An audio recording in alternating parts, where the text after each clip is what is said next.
Bonjour, bonjour. Bo, aha twashaka tubahe information y'ubuzima turimwo kuri hôpital Gatumba. Iyi ni hôpital Gatumba, rero y'amazi yakoze ibara. Era hirya no hino n'amazi gusa,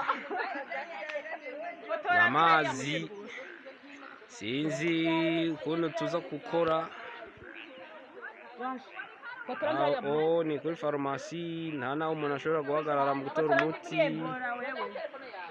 Aha ni kuri akeye, amazi ahagera. Recouvrement,